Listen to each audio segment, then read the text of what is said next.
తాకట్లో ఉన్న మీ బంగారాన్ని విడిపించి ఆ రోజు ఆన్లైన్ రేటుకి కొంటాం. Sharma gold company.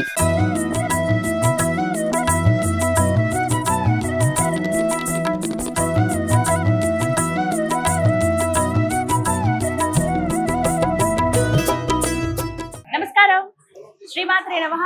Welcome to Suman TV. నేను గీతాంజలి. ప్రస్తుతం మనం బల్కంపేట ఎల్లమ్మ పోచమ్మ దేవాలయం దగ్గర ఉన్నామండి.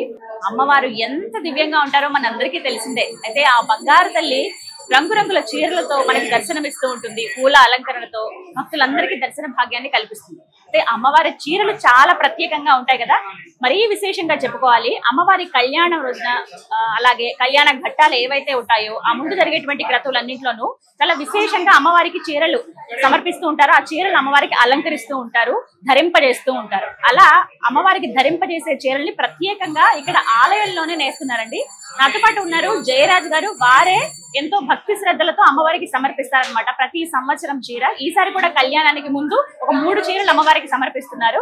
అయితే ఇక్కడే మగ్గం మొత్తం ఇవన్నీ ఏర్పాటు చేసి ఇక్కడే చీరని నేస్తున్నారనమాట. మనం ఇక్కడ లైవ్ లో చూడొచ్చు చీరని ఎలా నేస్తున్నారో కూడా. చాలా కష్టమైన పని, చాలా విలువైన పని. అయితే ఇక్కడే ఆలయ ప్రాంగణంలోనే చేస్తున్నారండి. పోచమ్మ తల్లి పక్కనే పోచమ్మ తల్లి గుడి, ఆ అమ్మవారి గుడి పక్కనే ఎంత స్థలం ఉంటే ఇక్కడ ఏర్పాటు చేశారు.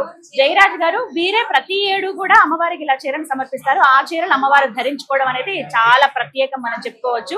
3 రకాల చీరలు ప్రస్తుతం అయితే పోచంపల్లి వెరైటీలో చీరని నేస్తున్నారనమాట. ఒకసారి జయరాజ్ గారితో మాట్లాడదాము, ఈ విశేషాలు తెలుసుకుందాం. జయరాజ్ గారు నమస్తే అండి. నమస్కారం అండి. సుమన్ టీవీ వారికి ప్రత్యేకమైన అభినందనలు. మా వచ్చి పరిశీలిస్తున్నారు. థ్యాంక్ యూ అండి. అమ్మవారి దయ అంతా. కానీ ఎంతటి అదృష్టవంతులో అందరూ అనుకుంటారు, కానీ మీకు ఆ భాగ్యం దక్కింది. కరెక్టే అండి. మేము స్వతహాగా పద్మశాలి చేనేత కళాకారులము.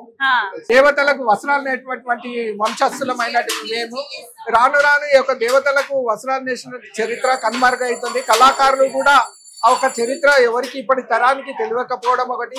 అలాగే ఈ యొక్క దేవాలయంలో ప్రతి సంవత్సరం మనం ఇంట్లో ఏ రకంగానైతే నైవేద్యాలు మనం నియమనిష్టతో పండుగ సందర్భంగా మనం ఇంట్లోనే తయారు చేసి సమర్పిస్తాము, ఆ రకంగానే ఇక్కడ ప్రత్యేకమైనటువంటి రోజులు వస్తుంటాయి. సంవత్సరంలో ఒకసారి వార్షికోత్సవాలు, కుంభమేళాను, ఇలాంటి బ్రహ్మోత్సవాల సందర్భంగా ఎలాంటి పూజా కార్యక్రమాలు నిర్వహిస్తామో అలాగే ఈ యొక్క కార్యక్రమంలో కూడా ప్రత్యేకంగా బయట నుంచి తెచ్చిన వస్త్రాలను కాకుండా ఇక్కడే నేసి ఇవ్వాలన్న సత్సంకల్పంతో ఈ యొక్క కార్యక్రమాన్ని మొట్టమొదటిసారిగా ఉజ్జయిని మహంకాళి దేవాలయంలో 10 సంవత్సరాల క్రితము ప్రారంభించి నిర్విరామంగా అప్పటి నుంచి ఇప్పటి వరకు గణపతి దేవాలయము, భద్రాచలము, కొండగట్ట ఆంజనేయ స్వామి, అలాగే భద్రకాళి, జోగులాంబ అమ్మవారు, ఇలా విశేషమైనటువంటి దేవాలయాలు, లాల్ దర్వాజా, ఇక్కడ బల్కంపేట ఎల్లమ్మ దేవాలయము, బంగారు మైసమ్మ దేవాలయము, లాల్ బజార్ మహంకాళి అమ్మవారి దేవాలయము, అయోధ్యలో, శ్రీశైలంలో ఇలా మేము ప్రత్యేకంగా తయారు చేసి చేనేత కళ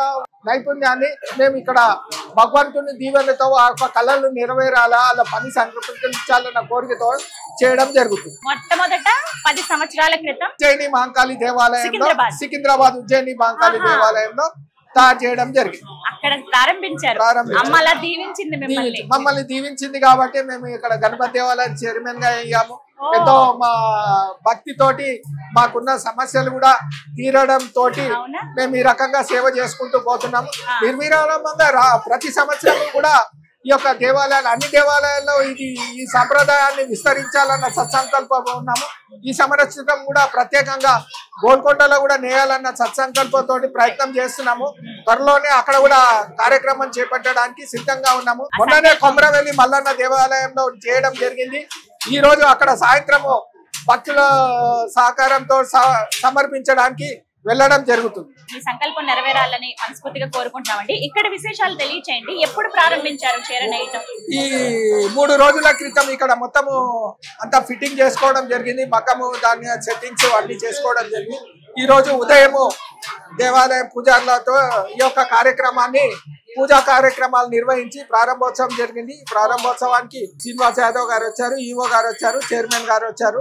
ఈ అందరి సమక్షంలో, భక్తుల సమక్షంలో ప్రారంభోత్సవం జరగడం జరిగింది. 3 రోజుల క్రితమే ఇక్కడ అంతా ఏర్పాటు చేసుకున్నారు. ఈ సెటప్ ఇదంతా అరేంజ్ చేసుకోవడానికి ఎంత టైం పడుతుందండి? అప్డేట్ ఇక్కడ అప్డేట్ పడుతుందండి.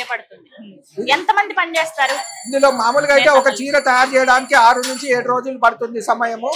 కాబట్టి ఇక్కడ దీంట్లో 6 మంది కళాకారులు విడివిడిగా పనిచేయడం వల్ల మొత్తం 7 రోజుల్లో ఈ యొక్క 3 చీరలు తయారు చేయాలన్న సత్సంకల్పంతో పనిచేయడం జరుగుతుంది. రంగులు అద్దేవారు 2 ఉంటారు, డిజైన్ వేసేవారు 2 ఉంటారు, అల్లే వాళ్ళు 2 ఉంటారు, షిఫ్టింగ్ వాళ్ళ కండలు చుట్టే వాళ్ళు కూడా ఉంటారు. వాళ్ళు షిఫ్టింగ్ వారు చేయడం వల్ల 6 రోజులు 8 రోజుల్లో మొత్తం 3 చీరలు తయారు చేసి ఇవ్వడం జరుగుతుంది. 6 రంగుల్లో చేయడం జరుగుతుంది. ఈసారి ప్రత్యేకంగా పూలతోటి తయారు చేయడం జరుగుతుంది. పసుపు కుంకుమతో పాటు gold, yellow, blue colour combination లో వైట్ కలిసి తయారు చేయడం జరుగుతుంది. ఈ అన్ని కలర్స్ పోచంపల్లి ప్రస్తుతం నేస్తున్నదైతే పోచంపల్లి చీరండి. చాలా దివ్యంగా ఉంది. అమ్మవారు కట్టుకుంటే ఇంకా బాగుంటుంది, అదైతే అర్థమైంది నాకు. మొత్తంగా ఇంతమంది పనిచేస్తారు, వారం రోజుల టైం పడుతుంది. జయరాజ్ గారు, ఇప్పుడు నేసినటువంటి ఈ 3 చీరలు అమ్మవారికి ఎప్పుడు ధరింపజేస్తారు? ప్రతి సంవత్సరము మేము ఎదుర్కొన్న సమయంలో అమ్మవారికి సమర్పించడం జరుగుతుంది. కళ్యాణోత్సవంలో దేవాలయం వారు అక్కడ ఉపయోగించడం జరుగుతుంది. ఎంత అదృష్టం. జయరాజ్ గారు, మొత్తం ఎంత ఖర్చు అవుతుందండి వీటన్నింటికి? ఈ యొక్క కార్యక్రమం దేవునికి సమర్పించారు. ఇప్పుడు మీరు భక్తితోటి ఏ రకంగా అనేది దేవాలయంలోకి వస్తారు, మనము ఎంత తీసుకొచ్చి మనం సమర్పిస్తున్నాం అనేసి చెప్పం. ఉండిలో ఎంత వేయాలనుకుంటే అంత వేస్తాము. భగవంతుడు ఎవరికి శక్తి తగ్గట్టు వాళ్ళు తోచినంత చేస్తారు. ఆ రకంగా మనము చెప్పడానికి వీల్లేదు మేడం. మనకు తోచినంత వేసుకుంటాం. భక్తితోటి ఏ రకంగా సేవ చేసినా అమ్మవారికి మనకు శక్తి కొద్దీ మనము దేవునికి సమర్పించుకుంటాం. కానీ నిజంగా ఎంతో అదృష్టవంతులండి. నాకు చూడగానే అనిపించింది. ఫస్ట్ ఇక్కడ ఈ మగ్గం ఇవన్నీ పెట్టేటప్పుడే అనుకున్నాను, భలే ఇక్కడే నేస్తున్నారే, ఎంత పవిత్రంగా ఉంటుంది. అంటే మన ఇళ్లలో కూడా మనం ఎంతో శుచిగా చేసిన ఆలయంలో ఉండే పవిత్రత వేరు. ఇప్పుడు కళాకారులు కూడా ఏమిటంటే ఉదయమే అమ్మవారి దర్శనం చేసుకున్న తర్వాతనే మగ్గం మీద కూర్చొని పని ప్రారంభోత్సవం జరుగుతుంది. ఇప్పుడు బయట కూడా వెళ్ళడం జరగదు, ఇక్కడ నుంచి ఇక్కడే చేసుకుని వెళ్ళిపోతారు. మరి ఇన్నేళ్లలో అమ్మవారిని ఎప్పటి నుంచో దర్శించుకుంటున్నారు, ఎన్నో ఆలయాలకు వెళ్తున్నారు, అక్కడే మగ్గం ఏర్పాటు చేసి అక్కడే చీరలు అనేవి నేయిస్తున్నారు. 10 ఏళ్ళు అవుతుందండి మీరు ఈ పని చేసి. కానీ అమ్మ అంటే మనకి ఎప్పటి నుంచో దర్శన భాగ్యం, మనకు భక్తి పెరుగుతూ ఉంది. దాన్ని బట్టి ఇంకా ముందుకు మా వాళ్ళు కూడా ముందుకు వస్తే ఇంకా మంచిది. వాళ్ళ ఒక కళ నైపుణ్యం అన్నది కనుమరుగైతుంది. ఇప్పుడు వచ్చిన ఒక పవర్ లూమ్స్ వల్ల చేనేత కళ రాను రాను అడుగంటిపోతున్నది. ఈ కళను కూడా మన భగవంతుని సన్నిధిలో చూపెట్టి భగవంతుడు ఈ కళకు ప్రాధాన్యత ఇచ్చి మంచిగా వీళ్ళకు ఒక పని కల్పించి మంచి ఆశీర్వాదం ఇవ్వాలని ఈ రకంగా దేవాలయాల్లో చేసి భగవంతుని ఆరోగ్యంగా భక్తితోటి కొలవడం జరుగుతుంది. చివరిగా మీకు కలిగినటువంటి అనుభవాలు చెప్తారా అమ్మవారితో? ఏమైనా అమ్మ ఎన్నో నిదర్శనాలు చూపిస్తుంది కదా, మీకు కలిగినటువంటి ఒక అనుభవం? అంటే జనరల్ గా మేము భగవంతునికి మనం భక్తితోటి ఏదైతే అనుకుంటామో అది ఖచ్చితంగా నెరవేరుతుందని నా అనుభవపూర్వకంగా చెప్తున్నాను.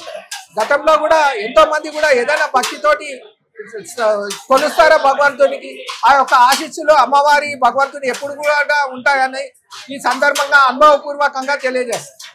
చాలా సంతోషం అండి. మీరు అనుకున్న సంకల్పం నెరవేరాలి, అమ్మవారి అనుగ్రహం మీపై ఎప్పుడు ఉండాలని మనస్ఫూర్తిగా కోరుకుంటున్నాను. థ్యాంక్స్ అండి. మీరు మీ ఛానల్ కూడా ఎంతో అభివృద్ధి చెందాలి, ఈ యొక్క సహకారం ఎప్పుడు ఉండాలి. సంతోషం అండి. నమస్కారం. చూస్తున్నారు కదా, జయరాజ్ గారు 10 ఏళ్లుగా ఇలాగే వివిధ ఆలయాల్లో అమ్మవార్లకి అయ్యవార్లకి ఇలా చీరలు గాని పట్టు వస్త్రాలు గాని సమర్పిస్తూ వస్తున్నారు. ఎల్లమ్మ తల్లికి అయితే అంటే ప్రత్యేకించి ఎల్లమ్మ కళ్యాణం ఉంటుంది, ఎంత వైభవంగా జరుగుతుందో మనందరికీ తెలుసు. ఆ రేణుక ఎల్లమ్మ తల్లి కళ్యాణానికి చక్కగా ఇక్కడే చీరలు నేస్తున్నారు అనమాట. మొత్తం 3 చీరలు. ఏవైతే చీరలు ఇక్కడ నేస్తున్నారో వీటిని ఎదుర్కోలు సమయంలో, కళ్యాణ సమయంలో జరిగేటువంటి వివిధ కార్యక్రమాల్లో ఈ చీరలే అమ్మవారు కట్టుకుని మనందరికీ దర్శన భాగ్యాన్ని కల్పిస్తారనమాట. శ్రీమాత్రే నమః.